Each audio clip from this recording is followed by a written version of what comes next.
Assalamualaikum warahmatullahi wabarakatuh. Ngalajengkeun hanca deresan urang sadayana kitab Tijan Ad-Daruri halaman 3 sifat mukhalafatul lil hawadis. Bismillahirrahmanirrahim. Qala al-mu'allifu rahimahullahu ta'ala wa nafa'ana bi ulumihi fid dharaini amin ya Allah ya rabbal alamin. Bismillahirrahmanirrahim. Wa yajibu sareng wajib bihaqihi ta'ala di hakna Allah ta'ala naon al mukhalafatu lil hawadits sifat mukhalafah lil hawadits.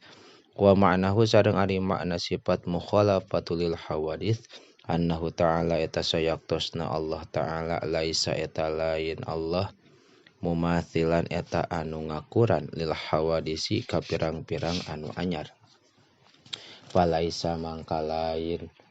Palaisa mangka henteu aya lahu eta tetep ka Gusti Allah naon yadun panangan wala sareng henteu aya naon ainun soca wala sareng henteu aya naon udunun cepil wala ghairu dzalik sareng lian tina itu anu kabeh min sifatil hawadisi tina pirang-pirang sifat anu anyar.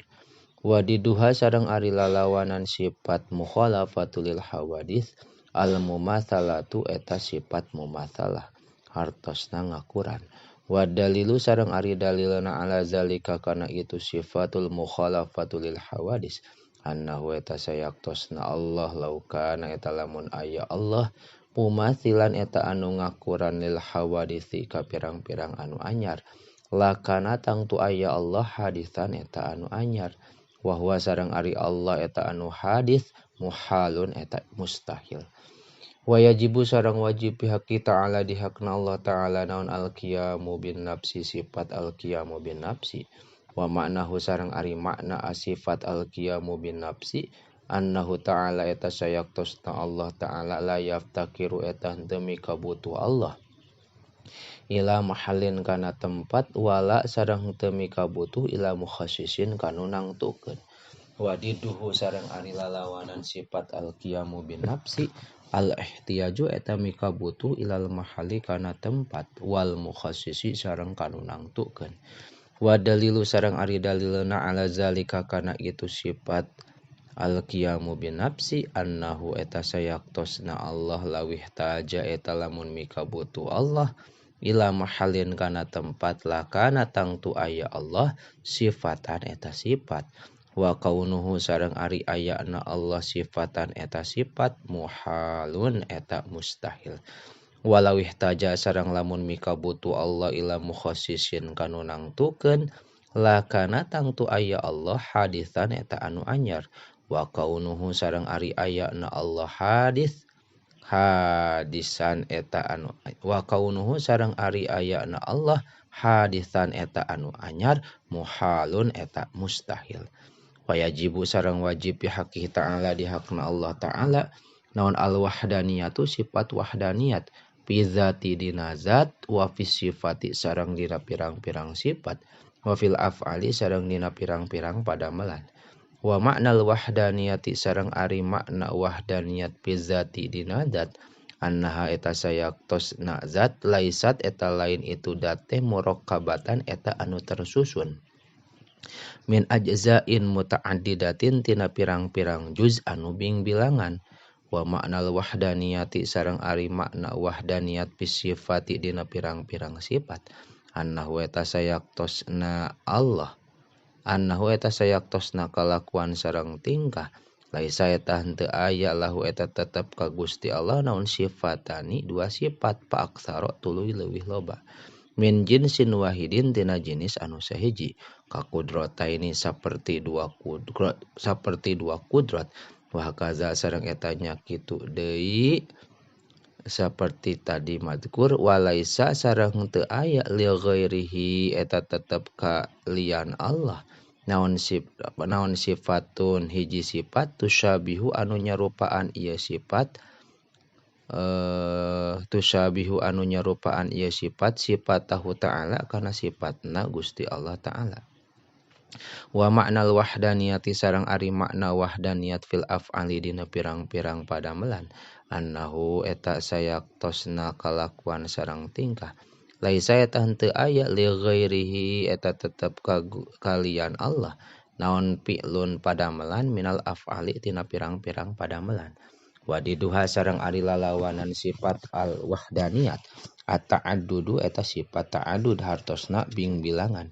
Wadalilu sareng ari dalilna ala zalika kana itu sifatil wahdaniyat annahu eta sayaktosna Allah laukana eta lamun aya Allah muta'addidan eta anu bing bilangan lam yujad tang tumual aya naon syai'un hiji perkara min hadil makhluqati tina ieu pirang-pirang makhluk. Wayajibu sareng wajib pihaki ta'ala dihakna Allah ta'ala naon al-qudratu sifat kudrat. Waya sareng ari itu sifatil kudrat sifatun eta sifat qodimatun anu qodim ko imatun anu tetep bidatihi ta'ala dina datna Allah ta'ala. Yujidu ngayakeun Allah bihaku itu sifat kudrat wa yu'dimu sareng ngeuweuhkeun Allah. Wadiduha sareng ari lalawanan sifat kudrate al ajzu eta sifat ajaz hartosna apes. Wadalilu sareng ari dalilna ala zalika kana itu sifatil kudrat annahu eta sayaktosna Allah laukana eta lamun aya Allah ajizan eta anu apes lam yujad tang tumual aya naun syai'un hiji perkara min hadhil makhluqati tina ieu pirang-pirang makhluk. Wayajibu sareng wajib bihaqihi ta'ala dihakna Allah ta'ala naon al-iradatu sifat iradat. Wahya sareng ari itu sifatil iradat sifatun eta sifat qodimatun anu qodim qaimatun anu tetep bidatihi ta'ala dina datna Allah ta'ala. Yukhasisu nangtukeun Allah bihaku itu sifatil iradat al-mumkina kana barang anu mungkin bil wujudi kana aya au bil idami atau au bil adami atawa kana eueuh. Aw bil ghina atawa kana beunghar aw bil fakri atawa kana pakir aw bil ilmi atawa kana nyaho aw bil jahli atawa kana bodoh ila ghairi dzalika kana liana itu anu kabeh. Wadiduha sareng ari lalawanan sifatil iradat al karohatu eta sifat karoha hartosna kapaksa. Wadalilu sareng ari dalilna ala zalika kana itu sifatil iradat annahu eta sayaktosna Allah laukana eta lamun aya Allah karihan eta anu kapaksa lakana tangtu aya Allah ajizan eta anu apes. Wa kaunuhu sareng ari ayana Allah ajizan eta anu apes muhalun eta mustahil. Wayajibu sareng wajib bihaqihi ta'ala dihakna Allah ta'ala naon al ilmu sifat ilmu. Wahya sareng ari itu sifatil ilmu sifatun eta sifat qodimatun anu qodim qaimatun anu tetep bidzatihi ta'ala dina datna Allah ta'ala. Ya'lamu uninga Allah bihaku itu sifatil ilmu al asya'a kana pirang-pirang perkara. Wadiduha sareng ari lalawanan sifatil ilmu al jahlu eta sifat jahlu hartosna bodoh. Wadalilu sareng ari dalilna ala zalika kana itu sifatil ilmu annahu eta sayaktosna Allah laukana eta lamun aya Allah jahilan eta anu bodoh lam yakun tang tumual aya Allah teh muridan eta anu ngersakeun wahwa sareng ari Allah lam yakun muridan muhalun eta mustahil. Sakitu heula wallahu a'lam bissawab.